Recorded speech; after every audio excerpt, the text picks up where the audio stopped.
Matryoshka. On ouvre cette table ronde maintenant avec Déborah et Laurence.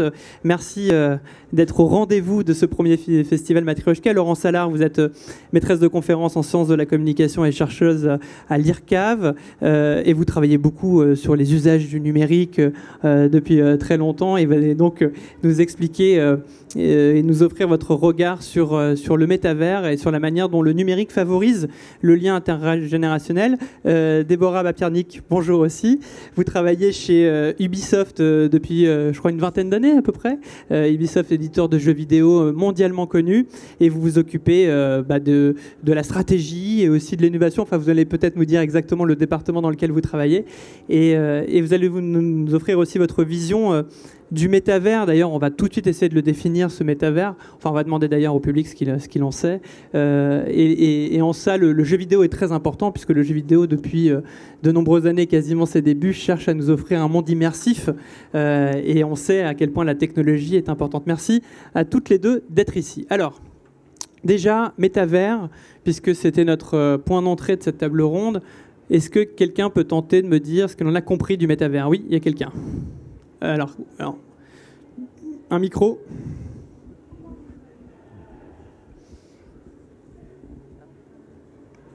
C'est bon? Ok. On vous entend. Vous appelez Fanny. Fanny. Fanny, ok.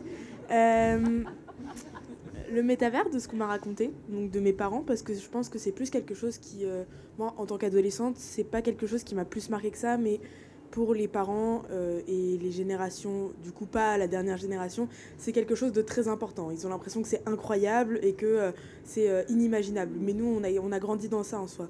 C'est un monde de réalité virtuelle où par exemple, du coup, maintenant, il y a un marché immobilier dans le monde de réalité virtuelle où bientôt, on n'aura même plus besoin de vivre dans le vrai monde et on aura juste à mettre notre casque, nos gants, et pouvoir se balader partout dans un faux monde en quelque sorte. Et c'est quoi? Donc quand vous dites faux monde, c'est-à-dire que vous le voyez comme quelque chose de plutôt négatif, cet avenir-là? Parce qu'on est dans le faux semblant? Moi personnellement, je trouve ça plutôt, je trouve ça incroyable. C'est assez flippant, c'est sûr, mais il y a un sentiment, comme si on a vraiment plus besoin de ressources. En soi, le but de ce monde, c'est on peut se balader partout et quand on le souhaite, on retire notre casque, on va s'acheter à manger, on mange et après on retourne dans notre monde, retrouver nos faux amis et notre fausse vie. Puis, mais c'est assez inquiétant. Mais en même temps, je pense pas que ça va se passer comme ça non plus vers la fin. Il y a ce monde, il y a tous ces films, par exemple dans Ready Player One, où justement ça exprime ça. Mais je pense pas que ça va finir comme ça, personnellement. Alors Ready Player One, c'est un très bon exemple, une très bonne référence, le film de Steven Spielberg qui est sorti au début des années 2000, pour comprendre justement comment le métavers peut se construire. Je vous invite à le regarder. Et aussi parce que la science-fiction nourrit abondamment, encore une fois, les architectes de la Silicon Valley. Rien que le terme métavers est un terme qui est issu d'une œuvre de science-fiction. Et je rappelle aussi, pour montrer l'importance quand même de cette mutation, que le groupe Facebook a donc récemment changé son nom pour s'appeler Meta, comme métavers. Alors, on va maintenant essayer de le définir ensemble. Laurence Allard, le métavers, puisqu'on en entend beaucoup parler dans les médias, même Emmanuel Macron récemment dans un discours a même parlé de la nécessité d'avoir un métavers européen. Donc c'est dire, si le président de la République se saisit de ce mot-là, à quel point il est rentré dans l'espace médiatique. Comment vous pouvez définir le métavers ? Alors, d'abord, merci beaucoup de cette invitation. C'est une occasion de débattre justement de choix et de propositions technologiques qu'on nous impose souvent. Voilà, le métaverse, il faut un métaverse comme il nous faut la 5G.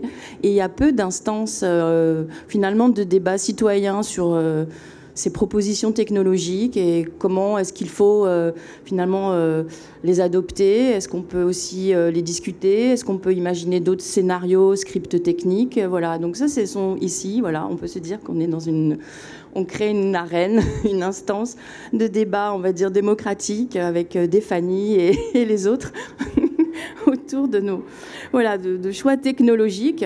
C'est un peu ce qu'avait répondu Bruno Latour, le sociologue des sciences et des techniques et aussi un penseur de l'écologie politique aujourd'hui, quand justement le président avait déclaré que c'était ou la 5G ou on vivait comme chez les Amish, et il avait rétorqué que justement chez les Amish il y avait un choix des différentes technologies, il y avait un inventaire et qu'il n'y avait pas d'imposition par défaut par certains groupes et entreprises commerciales de propositions technologiques dont on n'a peut-être pas grand-chose à faire et qui ne sont pas forcément très, très bonnes pour le brocoli-tree, par exemple, parce qu'il me semble que la planète, c'est plutôt au stade du brocoli-tree qu'on peut la retrouver si on multiplie peut-être les propositions technologiques pas forcément idéales pour on va dire l'environnement.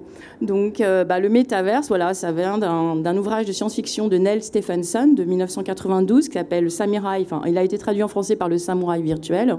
Il se trouve en effet que Neil Stephenson aujourd'hui, il est ingénieur, il est futuriste dans une start-up de réalité augmentée, donc ceux qui vont justement créer des lunettes avec des filtres, etc., qui s'appelle le Sleep Motion. Donc on voit justement aux États-Unis un imaginaire technicien qui est nourri par la science-fiction, et finalement les auteurs de science-fiction finissent par travailler dans les entreprises de science-fiction. C'est un peu ce que le théoricien des médias Richard Barbrook avait appelé l'idéologie californienne, c'est-à-dire comment des hippies ont imaginé une contre-culture technique et puis ont finalement délaissé la politique pour l'entrepreneuriat et continuer finalement à essayer de transformer le monde par la technique, mais du côté de l'entreprise. Et voilà. Donc pour l'instant, c'est un peu ce que je dirais. Vous avez raison. Et ce qui se passe aussi par la science-fiction, c'est quand même que tous ces récits de science-fiction sont souvent écrits comme étant un discours critique sur parfois les dérives du monde. C'est tout le courant cyberpunk qui va justement essayer de montrer à quel point les multinationales prennent le pas sur nos vies. Et c'est de voir comment ces récits de science-fiction qui à la base sont critiques, comme d'ailleurs les mêmes Ready Player One, le film de Steven Spielberg qui est plutôt sur une dénonciation de ces mondes virtuels, sont récupérés ensuite par ces gens-là pour justement essayer d'imaginer une contre-utopie ou ce que les auteurs de science-fiction pourraient eux-mêmes appeler une dystopie. Un petit exemple par rapport à ça, le fameux Neuralink d'Elon Musk, qui est donc cette start-up qui permet et qui œuvre pour une transmission des souvenirs qui irait du cerveau humain vers la machine. Neuralink, encore une fois, est un concept qui a été qui est né en fait dans les récits de science-fiction, mais quand ces concepts naissent dans les récits de science-fiction, souvent, encore une fois, c'est pour apporter un discours critique dans les dérives de la société qui sont ensuite récupérées, instrumentalisées, pourrait-on dire, par ces gens-là. Même question pour vous, Déborah Papiernik, vous qui encore une fois, vous êtes un peu en cœur de la machine chez Ubisoft, puisque cette entreprise fabrique. Pour vous, le métavers, est-ce que c'est totalement nouveau? Vous qui travaillez dans ce monde immersif, comment le définir? Et puis quel est votre rapport par rapport à ça? Alors, le métavers, aujourd'hui, il existe effectivement des tentatives de définition. On ne sait pas s'il y aura un métavers, s'il y aura plusieurs métavers, mais on le voit plutôt comme un prolongement de la vie réelle et une évolution surtout du web. On a commencé par un web d'information descendante. On est passé ensuite à un web où on a des contributions de la part de tout le monde, et puis avec toute cette dimension de réseaux sociaux, et un web aussi où la data aujourd'hui est la valeur du web.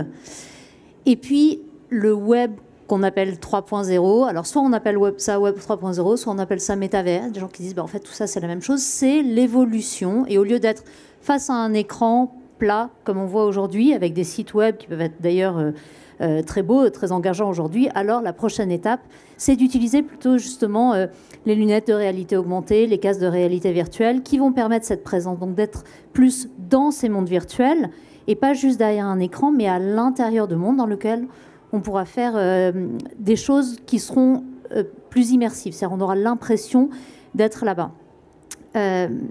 Alors, j'ai encore plein de choses à dire sur ce sujet, mais pour revenir sur la question par rapport aux jeux vidéo, on parle beaucoup plus du métavers hors du jeu vidéo que dans l'industrie du jeu vidéo. Parce que dans l'industrie du jeu vidéo, c'est presque une non-question. Pour nous, c'est peut-être juste l'évolution. On a les outils pour créer des mondes virtuels. On sait déjà créer des mondes virtuels dans lesquels les gens passent du temps. Alors, il faut y passer du temps avec modération, mais dans dans lesquels les gens passent du temps. Ils peuvent socialiser, ils peuvent apprendre des choses. On a des jeux qui sont, par exemple, sur des fortes bases historiques. Je pense à la série des Assassin's Creed, par exemple. C'est aussi des univers dans lesquels on peut gagner confiance en soi, parce que c'est des univers dans lesquels on peut essayer et échouer. On peut même faire ça face aux copains. Il n'y a pas beaucoup d'endroits où on accepte d'échouer face aux copains. Et bien là, on peut le faire dans les jeux. Et finalement, nous, on a déjà les outils pour créer. L'économie digitale, elle existe déjà dans les jeux vidéo. Alors après, avec toute l'arrivée des NFT, blockchain, on va pouvoir asseoir ça. Et puis nous, on tend aussi vers intégrer de plus en plus les joueurs dans la création des jeux et donner même de la valeur au temps qui passe ou aux créations qu'ils pourront faire à l'intérieur de ces jeux.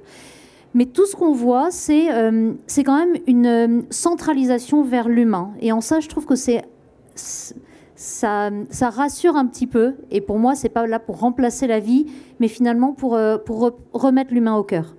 Alors, justement, on aura l'occasion et puis même la nécessité de définir à un moment les NFT et la blockchain, parce que je suis pas sûr que tout le monde dans la salle comprenne assez bien ces notions. Juste, quand vous dites on n'est pas là pour remplacer, je pense que c'est une donnée importante. Quel est votre avis, votre commentaire sur les images qu'on a vues justement de Corée du Sud, où on voit cet avatar de cette petite fille disparue qui est quand même là pour justement remplacer à ce moment-là. On peut d'ailleurs se poser la question de l'étape du deuil, qui est l'acceptation de l'être.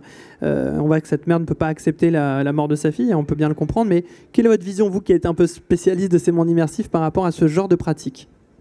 Alors, moi, j'accroche pas du tout à ça, effectivement. Enfin, vous avez complètement raison. La notion du deuil, au bout d'un moment, c'est vrai qu'il y a ce passage à autre chose. On peut évoquer le souvenir de la personne disparue, mais peut-être pas la faire revivre, parce que ça perturbe l'évolution de notre vie à nous, finalement. On ne grandit pas. Et on continue pas son chemin. Donc, techniquement, c'est possible. Est-ce que c'est bien ? Probablement pas. Et c'est là qu'il y a une dimension éthique importante dans l'évolution de ces métavers. Et c'est pour ça que, ou d'Internet en général. Et c'est pour ça que finalement, on ne peut pas le laisser au grand business. On ne peut pas le laisser à Facebook ou aux GAFAM en général. Et c'est pour ça que les États doivent s'impliquer. Et c'est aussi le sens pour moi de ce que le président de la République l'a annoncé quand il dit qu'il faut un métavers européen. Ça ne veut pas dire qu'il veut concurrencer Meta. Ça veut dire qu'il faut que l'Europe se dote d'outils, de briques technologiques qui permettront d'être indépendants. Et on a parlé jusqu'à présent de globalisation du monde. Ça, c'est un peu terminé, en fait. On repasse sur une régionalisation du monde avec des blocs géopolitiques qui vont permettre de vendre des choses peut-être à l'international, mais sur lesquels il y aura une souveraineté, mais je parle d'industrie, de santé, de jeux vidéo, de tout, en fait.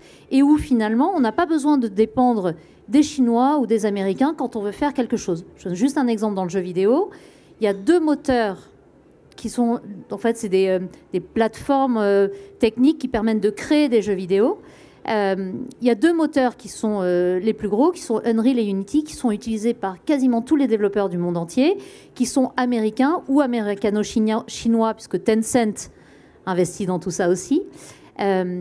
Et en gros, peu de sociétés de jeux vidéo sont capables de développer des jeux autrement qu'avec ces moteurs. Certaines sociétés, c'est le cas d'Ubisoft, décident de mettre beaucoup d'argent, beaucoup d'ingénieurs pour avoir l'indépendance technique. Et cette indépendance technique, elle nous permet de développer sans verser des royalties aux autres, c'est déjà sympa, de ne pas être dépendant des évolutions techniques qu'il faut faire, de se différencier et surtout qu'on ne nous impose rien. Et c'est en ça que le métavers européen, il est important sur les briques technologiques et aussi sur l'éthique qui va aller avec. Et on est, finalement, je trouve, avec même les plus jeunes générations, on est sur des... Quand on parle avec les jeunes, les 14-20 ans, on est sur des gens qui commencent à prendre conscience aussi du monde. Et jusqu'à présent, c'était un peu... j'ai envie de sauver la planète, mais j'achète le dernier iPhone. Et je trouve que là, on a une bascule où ces jeunes assument jusqu'au bout ce qu'ils disent. Et on va au-delà des paroles. Et ils ont vraiment envie d'une planète positive pour le futur. Et c'est ces gens-là qui vont travailler sur le métavers. Le métavers, c'est pas aujourd'hui. Techniquement, il y a plein de trucs qui sont pas du tout au point. Le métavers, c'est dans longtemps. Et du coup, c'est ces générations qui vont s'en emparer, pour moi, et avec une vision éthique un petit peu différente, qui peut être appuyée par les États aussi. Alors justement, la transition a été toute trouvée puisqu'on a parlé d'écologie et du smartphone par rapport à votre dernier ouvrage, Laurent Salard. Juste parenthèse, on est d'accord, Ubisoft, la majorité des cryptos sont bien français ? Oui. Voilà, donc on rappelle, c'est donc une entreprise française et une des même rares entreprises françaises aussi importantes dans ce secteur-là. Je pense que dans la question de la souveraineté numérique dont on parle tant, c'était important de le rappeler. Matryoshka.